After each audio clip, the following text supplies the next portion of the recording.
The green room at NBC Burbank smelled like coffee that had been sitting on the burner too long, and the specific combination of hairspray and cigarette smoke that belonged to every backstage space on every television set in the country in 1971. Two men sitting in two chairs, not talking to each other. Bruce Lee on the left, dark jacket, dark trousers, the note cards he always prepared for television appearances stacked neatly in his left hand. He was 30 years old and had been preparing for this appearance the same way he prepared for everything, which was with the specific thoroughness of someone who understood that what looked effortless on camera was the product of effort that happened before the camera turned on. John Wayne, on the right. He was 64 years old, 6'4" in his boots, wearing the Western-style shirt and slacks that he wore to most public appearances because the Duke persona was not something he stepped into and out of. It was simply how he was. He was not preparing. He had been on The Tonight Show more times than he could count, and he had the specific relaxation of someone for whom television appearances had long since stopped requiring any preparation because his preparation was his life. He was already himself. There was nothing to rehearse. They had exchanged polite greetings when they arrived and had not said much since. Not hostility, more the comfortable professional neutrality of two people who come from very different worlds and have not yet found the specific overlap that makes conversation natural. The corner of the green room held Marcus Tully. He was John Wayne's personal security, had been for 4 years, 6'2", 230 pounds, a former college football player who had gone into private security after a knee injury ended the football conversation in his second season. He was good at the job, genuinely good at the physical requirements of it, and he had the specific close territorial manner of someone who had been protecting a large, famous person for long enough that the protection had become something like identity. He had been watching Bruce Lee since they arrived, not casually, with the focused attention of someone who had decided something and was monitoring for the moment when the decision would apply. What he had decided was visible to anyone who had enough experience reading people to see past the professional surface. He had decided that Bruce Lee was a problem, not a threat to John Wayne in any physical sense. Something more complicated and harder to articulate. A problem of space, of attention, of the specific redistribution of a room's energy that happened whenever Bruce Lee entered one, and that Marcus found, at a level below articulacy, deeply threatening to the order of things. John Wayne was supposed to be the most significant person on this stage tonight. That was the natural order. That was what Marcus understood to be correct. Bruce Lee being here, being received the way the production team was treating him, being anticipated by the audience in the way that production meetings had apparently indicated he was anticipated. This was a disruption of what Marcus considered the right arrangement. He said nothing. He stood in the corner and watched. Bruce noticed this. He noticed everything in any room he was in, not from paranoia, but from the specific, cultivated attention that 20 years of serious training had built into how he moved through the world. He clocked Marcus when he walked in, read the quality of the attention, filed it, and went back to his note cards. He said nothing to John Wayne about it. What was there to say? A production assistant knocked and leaned through the door. 5 minutes, gentlemen. Mr. Wayne goes out first. Mr. Lee, you come out during the first segment break. Standard format. John Wayne stood, stretched his back the way big men stretch when they've been sitting in furniture that wasn't quite built for their scale. He said, "You ready for this?" Bruce said, "Yes."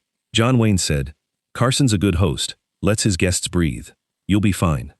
He said it with a quality of simple generosity, the statement of someone who had worked with Carson enough to want to prepare a new guest honestly. Bruce said, "I appreciate that." John Wayne said, "Enter the Dragon. I heard good things. Haven't seen it yet." Bruce said, "I hope you get the chance." John Wayne said, "I intend to. My granddaughters have been after me about it for 2 months." He said it with a quality of warmth that was entirely real, the warmth of a grandfather describing granddaughters who wanted something.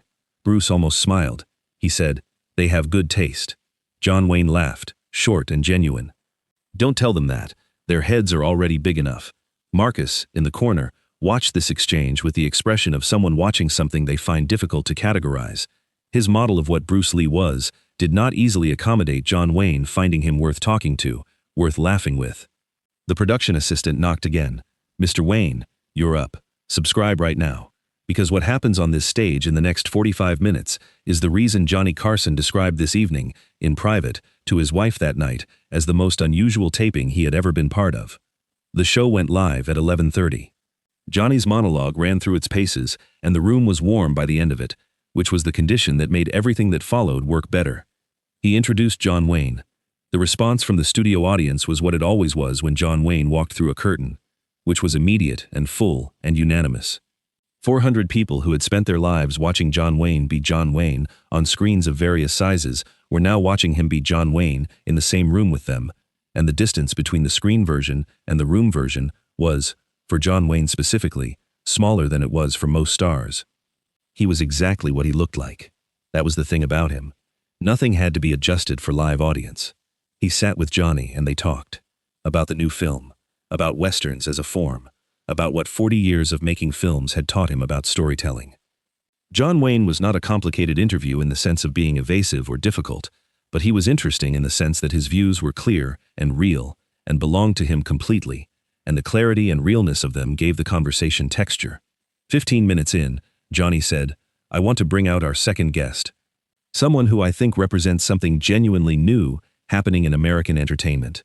The man from Enter the Dragon. Ladies and gentlemen, Bruce Lee." The curtain opened. The response was not unanimous. It was not the wall of sound that John Wayne had received. It was warm in sections and uncertain in others, the response of an audience that included people who had been waiting for Bruce Lee to appear on this stage, and people who had not known he was going to, and were now receiving that information and processing it from various starting points. Bruce crossed the stage and sat. He shook Johnny's hand, he looked at John Wayne, and gave a small nod of acknowledgement, professional and genuine. John Wayne returned it. The physical difference registered for the audience the way it always registered. John Wayne was 6'4" and weighed somewhere in the vicinity of 250 pounds and had the specific physical authority of a man who had been treated as physically authoritative for 40 years. Bruce was 5'7" and weighed 140 pounds and had the specific quality of stillness and readiness that serious martial arts training produced, and that looked, to people who weren't trained to read it, simply like composure. Johnny said, "Bruce, I want to start with the obvious question, which is what it's like to be sitting next to someone who has been making action films since before you were born." Bruce said, "Educational. Mr. Wayne has been doing what I'm beginning to do for 40 years. That's worth paying attention to." John Wayne looked at him. He said, "I appreciate the respect, son, though I'll say the comparison isn't entirely fair to you. What you do in those films, I've heard about it, sounds like something different." Bruce said, "Different in form. The same in principle, which is trying to find something true and put it on screen." John Wayne said, "That's the whole job, finding the true thing." Johnny said, "Let's talk about that. Both of you do something physical on screen, but it comes from very different places. Duke, you've been riding horses and handling guns for 40 years. Bruce, you've been training in martial arts for 20. What's the relationship between physical training and what you do for a camera?" John Wayne said, "The physical thing gives you authenticity. You can't fake having ridden horses all your life. It's in how you move. Audiences sense it, even if they can't name it." Bruce said, "Yes, the training does the same thing. What the camera captures is the product of 20 years of daily practice. The speed is real. The technique is real. The camera shows it. It doesn't create it." John Wayne said, "I believe that. A man who trained 20 years at something has something a man who didn't can't manufacture." The audience was settling into the conversation in the way good conversations settled audiences, with the specific forward attention of people who were interested rather than merely entertained. Marcus Tully, standing at the edge of the set in the bodyguard position he had occupied for 4 years, was watching Bruce with the quality of attention that had not changed since the green room. Johnny asked about Enter the Dragon, about the choreography, about how much of what appeared on screen was real technique and how much was cinematic enhancement. Bruce said, "The techniques are real. The camera finds angles that make them visible. When I punch at a speed that's difficult for the human eye to track, the camera captures it. That's not enhancement, that's documentation." John Wayne said, "I'll take that at face value. A man doesn't spend 20 years on something that doesn't work." Bruce said, "That's generous." John Wayne said, "That's practical. A man's training shows. Anybody with eyes can see yours does." The conversation had found a warmth that neither of them had entirely expected to find, the warmth of two professionals who had more in common than the surface suggested and were discovering it in real time in front of an audience. Then Marcus moved. "Like this video, right now. Because what happens in the next 10 seconds is the thing that stopped a live taping of the most watched show in America, dead." He moved from his position at the set's edge toward the couch, not running. Walking with the deliberate stride of someone who has decided something and is implementing it, the specific determined walk of a man who has been building towards something for the past hour and has selected his moment. Nobody stopped him. Not because nobody noticed, everyone in the studio noticed, but because the combination of his size and the specific purposefulness of his movement produced in the people around him the brief hesitation that purposeful movement in large people always produced. He reached Bruce. He put his hand on Bruce's shoulder, gripping it the way you grip something you intend to move. He said, loudly enough for the front rows and the microphones to catch, "I think that's enough from you." The studio went completely silent. 400 people holding a single breath. John Wayne said, "Marcus." He said it with the tone of someone who has seen this coming and is 2 seconds too late. Marcus said, "Mr. Wayne's the reason people are watching tonight, not this." He gestured at Bruce, with the hand that wasn't on Bruce's shoulder. "This is a guest appearance. I'm just reminding him of the arrangement." Bruce looked at the hand on his shoulder. His expression did not change. He said, very quietly, "Take your hand off my shoulder." Marcus said, "I'll do what I think is appropriate." He said it with the settled confidence of someone who has been the largest and strongest person in most rooms for most of his adult life, and has drawn from this the reasonable but occasionally dangerous inference that being large and strong was sufficient answer to most situations. 3 seconds elapsed. In the first second, Bruce's left hand came up and made contact with the inside of Marcus's wrist. The contact was light enough that it barely registered as force. In the second second, Bruce's body rotated in the chair, a small motion, and Marcus's arm, which had been positioned for holding rather than for what was happening now, found itself redirected past its structural support point. In the third second, Marcus's own weight and the committed position of his arm combined with the small, precise redirecting force and produced an outcome that Marcus had not designed for himself, which was finding the floor with his knee and catching himself with his other hand. He was on one hand and one knee on the set of The Tonight Show. The studio made a sound, not applause, not yet. The sound that happens in a room when 400 people watch something and have not yet fully processed that they watched it. Marcus looked at his own position. He looked at Bruce, who was still in the guest chair, still in exactly the position he had been in before any of this started, collar adjusted, hands in his lap. Bruce said, "Are you hurt?" It was not a provocation. It was a genuine question, asked with the matter-of-fact quality of someone who had calibrated what they did and wanted to confirm the calibration was correct. Marcus said from the floor, "I'm fine." Bruce said, "Good." He turned back to Johnny, who was behind his desk, with both hands flat on the surface and an expression that said he had hosted over 3,000 episodes of live television, and this was the first time he had genuinely not known what to say next. Bruce said, "I apologize for the disruption." He said it to Johnny and to the audience, directly and without any performance of the apology. Johnny said, after a moment, "I think." He stopped. He started again. "I think what we all just witnessed is going to require some discussion." Security staff had reached Marcus and were helping him to his feet in the specific helpful but also redirecting way that security staff manage these situations. Marcus was not resisting. He was standing with the expression of someone who was doing the significant work of revising a model they held with considerable confidence 30 seconds ago. John Wayne had not moved from the guest chair. He looked at Marcus being helped up. He looked at Bruce. He looked at the audience. He said, "Marcus." Marcus looked at him from where the security staff were positioned. John Wayne said, "Go wait in the car." It was not a question. It was the specific tone of someone who had been giving direction for 40 years and expected it to be followed. Marcus said, "Mr. Wayne, I was just..." John Wayne said, "Go wait in the car." Marcus went. The studio was very quiet.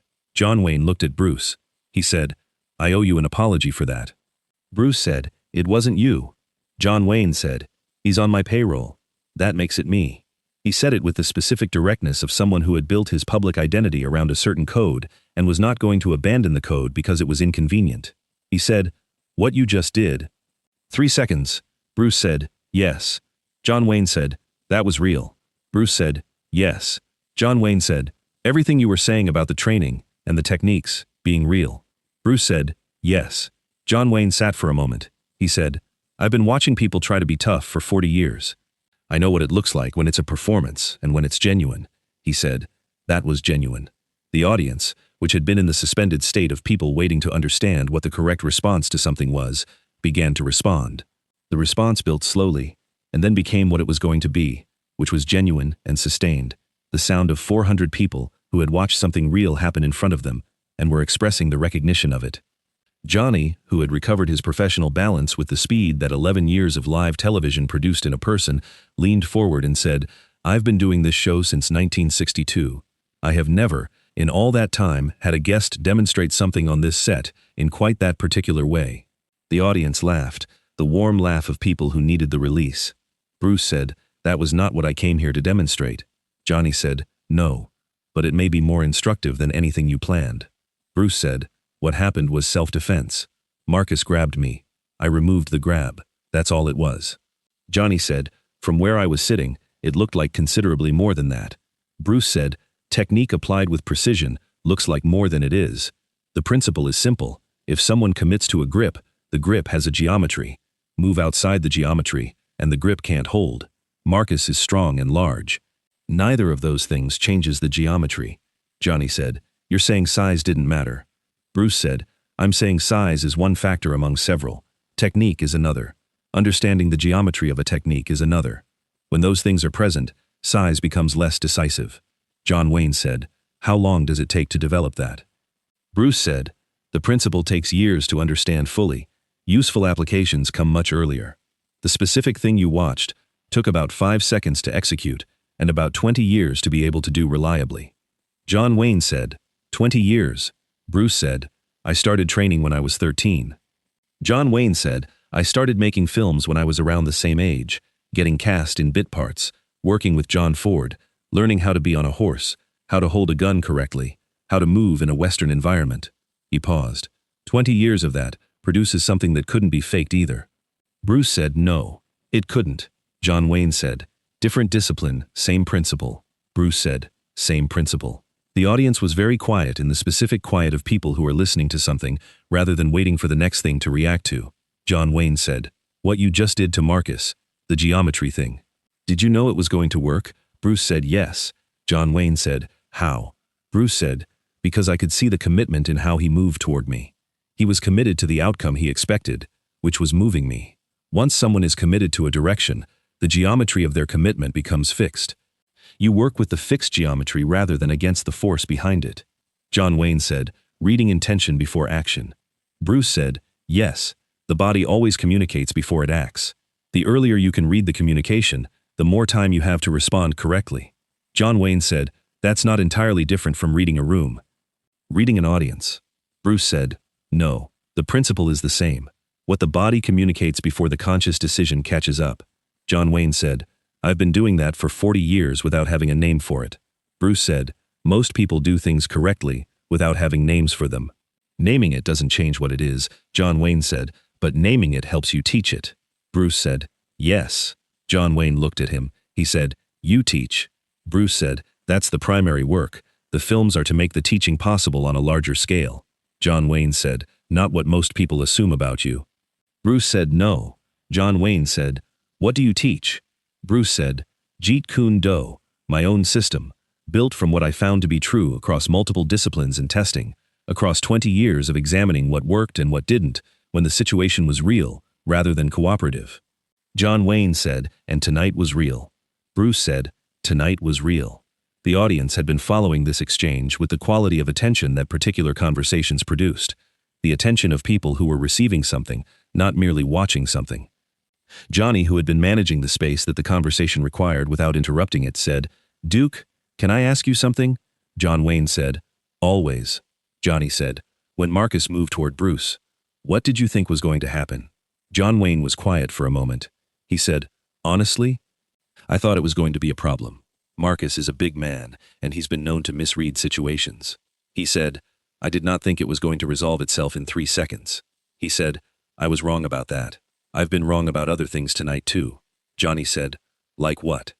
John Wayne said, "Like what I expected from this conversation. I came in expecting two professionals being polite to each other. I did not expect to learn anything." He said, "I was wrong about that." The audience's warmth was audible. John Wayne looked at Bruce. He said, "What you said earlier about the 20 years. About the training producing something that couldn't be faked. I want to say that I believe that now in a different way than I believed it before Marcus walked over." Bruce said, "You were generous about it before." John Wayne said, "I was polite about it before. That's not the same thing." He said, "What you're doing Bringing what you do to a wider audience, making it visible, making it understandable to people who have never encountered it, that matters. He said, I spent 40 years making Westerns because I believed what Westerns represented was worth putting in front of people. Courage, directness, doing what needed doing without excessive deliberation, he said. What you're putting in front of people is something real too. Something with principles behind it that are worth knowing. He said, I didn't fully see that when we walked in here. I see it now. Bruce said, thank you. He said it simply, and meant it simply. John Wayne extended his hand. Bruce shook it. The audience responded with the specific sound of a room that has been through something together and is expressing the resolution of it. Johnny looked into camera one with the expression he wore when something had happened on his stage that exceeded what he could adequately summarize. He said, ladies and gentlemen, in 9 years of doing this, I have hosted more conversations than I can count. I want to say for the record that what happened here tonight, all of it, including the parts that were unplanned, was one of the most instructive evenings I have spent behind this desk. He said, I'm going to ask you to stay through one more segment because I have more questions and I suspect you both have more answers. Both of them said yes. Marcus Tully waited in the car for 2 hours. John Wayne came out after the taping concluded, post-show obligations handled, and found him in the parking structure. He said, we need to talk. Marcus said, Mr. Wayne, I was protecting. John Wayne said, you grabbed a man who was a guest of this show and a colleague of mine in a professional context on live television because you decided he was something less than what he was. He said, you were wrong about what he was. You were wrong about a lot, Marcus said. He made you look, John Wayne said. He didn't make me look like anything. He taught me something. That's different, he said. You're a good man, Marcus. You've done good work for me for 4 years. But what you did tonight, the why of it, that I can't work around. He said, I'll make sure you're taken care of. That's not the issue. The issue is that I can't have someone working for me who does what you did, for the reasons you did it. Marcus said nothing. John Wayne said, when a man proves himself to you, you adjust. That's what integrity requires. You adjust based on what you actually see, not what you assumed before you saw it. He said, tonight I saw something, you saw the same thing I did, the difference is what we did with it. He got in the car, his driver took him toward Encino. The following morning, John Wayne made a phone call to the number he had been given at the end of the taping. Bruce answered. John Wayne said, I have a question about the geometry thing. Bruce said, go ahead. John Wayne said, you said once someone is committed to a direction you work, with the geometry of the commitment, rather than the force behind it. Bruce said, yes. John Wayne said, does that apply outside of physical situations? Bruce said, what do you have in mind? John Wayne said, conversations, negotiations, situations where someone is committed to a position and you're trying to change the outcome. Bruce said, the principle is the same. Committed positions have a geometry. You find the direction the commitment is already going and work with it rather than against it. John Wayne said, that's judo. Bruce said, the principle is older than judo. But yes. John Wayne said, I've been doing the opposite my whole life. Meeting force with force, holding positions. Bruce said, works on some problems. John Wayne said, doesn't work on all of them. Bruce said, no. John Wayne said, something to think about. Bruce said, yes. John Wayne said, thank you. For last night, for what you showed. For how you handled it. Bruce said, thank you for adjusting. John Wayne said, man my age, that's not nothing. Bruce said, no it isn't. They talked for another 10 minutes. Practical things, specific questions John Wayne had about what he had watched, honest answers Bruce gave. Then John Wayne said he had an early call time and needed to go. Bruce said, good luck with the film. John Wayne said, my granddaughters are going to be very pleased when I tell them I met you. Bruce said, tell them hello. John Wayne said, they'll want autographs. Bruce said, I'll send them something. John Wayne said, you don't have to do that. Bruce said, I know. The call ended. Bruce set the phone down and picked up the note cards from the night before, the ones he had prepared and never used, the conversation having gone somewhere completely different from what any preparation could have covered. He set the note cards aside. Some evenings the preparation wasn't what mattered. Subscribe if this story was worth your time. Tell me in the comments what you think John Wayne was thinking in the 3 seconds while Marcus was being helped up off the floor. I read every one.